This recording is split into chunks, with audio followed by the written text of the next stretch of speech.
Guys, mayroon daw pong pambihirang lalabas ngayon na testigo laban daw po kay Vice President Sara Duterte. Ito daw po mga sangkay, kung maalala nyo dati yung viral no na sinapok ni VP Sara na sheriff doon po sa Davao, kasama daw po ito sa listahan ng nasabing titistigo magiging witness sa impeachment laban po sa kanya. Ano lang ako mga sangkay, tagal na po na ito eh. Paano kaya siya nasali sa listahan? Anong magiging eksena niya dito mga sangkay? Well, pag-usapan po natin. Anyway, bago tayo mag-umpisa sa mga hindi pa po dyan nakakapag-subscribe sa ating YouTube channel, makikita nyo po yung subscribe button sa baba ng video na to. I-click nyo lamang po yung subscribe, i-click ang bell, at i-click nyo po yung all.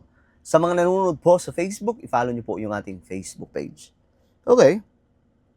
So, ayun nga po dito. Ayan. Siguro naman naalala nyo to guys, di ba?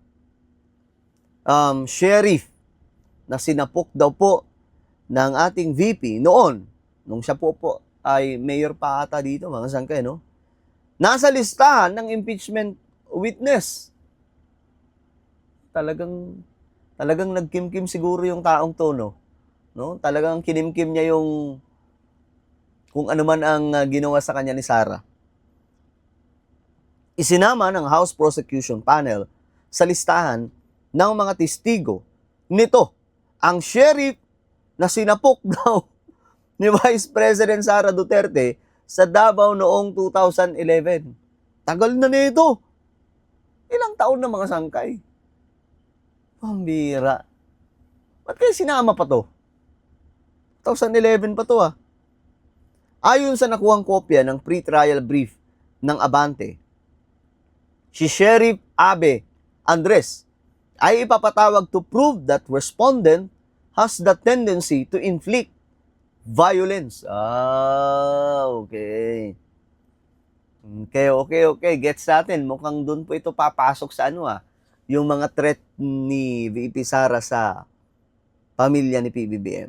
Doon to papasok kasi to prove Ayan to prove that respondent has the tendency to inflict violence.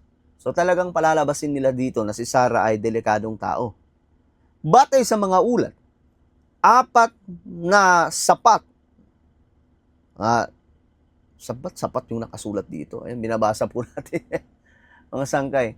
Ang tanong dito, batay sa mga ulat, 4 na sapak sa mukha at likod ang nakuha ni Andres mula kay Sara Duterte na noon ay mayor ng Davao City. Nangyari ito sa isang demolition sa lungsod. Well, mga sangkay, ito nga po ay nangyari noon pa, mga sangkay, mahabang panahon na po ito No, nagkaroon po ng demolition at that time sa mga kabahayan doon po sa Davao. At ngayon, itong sheriff, I think, ito po yung nangunguna at that time, mga sangkay, naabutan po ni VP Sara. Hinatak ngayon, tapos hinataw. Ayaw na po ang nangyari. Masyado pong sikat ang storya na to mga sangkay, na talagang sinapok daw po talaga ni VP Sara. Pero, ewan ko kung ano pa to mga sangkay. Magiging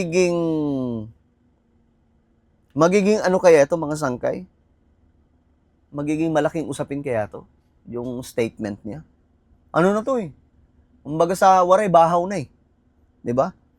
Batay sa mga ulat, isa sa mga aligasyong nakasaad sa articles of impeachment ang pagbabanta umano ni Duterte. Ito na yung sinasabi po natin. Kina Pangulong Ferdinand Marcos Jr., kay First Lady Liza Marcos, at kay dating Speaker Romualdez. Ayon sa prosekusyon, ang pagbabantang ito ay culpable violation of the Constitution, high crimes, at betrayal of public trust. So, ito po yung paraan nila para madiin. Pero dito mga sangkay, ewan ko lang kung kaya pa bang to? Kaya ba nilang itayo ang argumento dito mga sangkay tungkol dyan? Nagagamitin po nila yung matagal na pong senaryo, matagal na pong nangyari. 2011 pa po, guys. Diba? Medyo matagal na po yun, mga sangkay. Hindi lang talaga medyo, tagal 2011 ba naman Noong November 2024, ikinulong ng Kamara de Representantes ang Chief of Staff ni Duterte na si Zulaika Lopez. Naalala niyo itong mga sangkay. Matapos itong ma-cite in contempt ng House Committee on Good Government and Public Accountability na nag-iimbestiga sa umano'y maling paggamit ng confidential funds ng ikalawang Pangulo. I think naaalala niyo itong mga sangkay. Dinalaw ni Duterte si Lopez. Subalit sa halip na umuwi pagkatapos, ay nagkulong ito sa opisina ng kanyang kapatid na si Davao City Representative Paulo Duterte. Binalikan ni Duterte si Lopez sa alanganing oras matapos malaman na ililipat ito ng kulungan. Tinangka umano ni Duterte na pigilan ang paglilipat kay Lopez at sa kasagsagan nito ay nag-video conference siya at doon ay sinabi na mayroon siyang kinausap na magpapatumba daw kina Marcos, Araneta Marcos at Romualdez kung mayroong mangyayari sa kanya. Ito yun, mga sangkay, yung nag-live siya, no? Naka-live, may video conference with some influencers mula po sa side ng mga DDS. Iginiit ni Duterte na ito ay no joke. Galit na galit siya at that time, mga sangkay. Ito yung sinasabi ko eh. Kapag si VP Sara ay galit, hindi po niya nakukontrol. Hindi po niya nakukontrol yung sarili niya. Kaya nga mga sangkay, dapat may advisor dito si Sara eh. Kasi kapag galit siya, babae po talaga eh. Iba ang babae. Nai-express niya, hindi po niya nagagawang magpigil, no? Hindi po niya nagagawang magtimpi. Kaya nga mga sangkay, mahirap po yan pagka presidente ka. Paano kapag may mga babatiko sa'yo? Anong gagawin mo? Babantaan mo kaagad? Di ba? Medyo ano yan, mga sangkay. Ang dami pa namang basher kapag presidente ka. Alright, so, ayon dito sa huli, dinala na lamang si Lopez sa Veterans Memorial Medical Center sa Quezon City. So, ito yung eksena. Pero nakapagtataka lang. Ito yun oh, ito yung sheriff oh. Tingnan nyo po, mga sangkay, yan po ang ipapatawag. Kita nyo? Yan yung ipapatawag nila. At, ewan ko mga sangkay, kung kayo, pabor ba kayo na ipatawag ito mga sangkay? At tingin nyo, tatayo po ba ang testigo na ito? At magdidiin po kay VP Sara sa kanyang mga nasabing mga kasalanan? Ako, duda eh. Parang sayang yung oras kung ito po, mga sangkay, dapat may mas mabigat.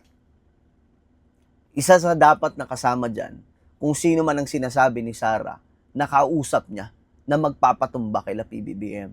Yun dapat, hindi yung ito. Kasi yun yung mabigat eh. Pero yun, pagka magsalita yun, talagang headline na headline po yan, sabog sa buong Pilipinas. No? Pero mukhang hindi nila nahanap atay, di ba? Well, ano po ang inyong opinion? Comment down below. Huwag niyo pong kalimutan na i-subscribe yung ating YouTube channel. God bless everyone.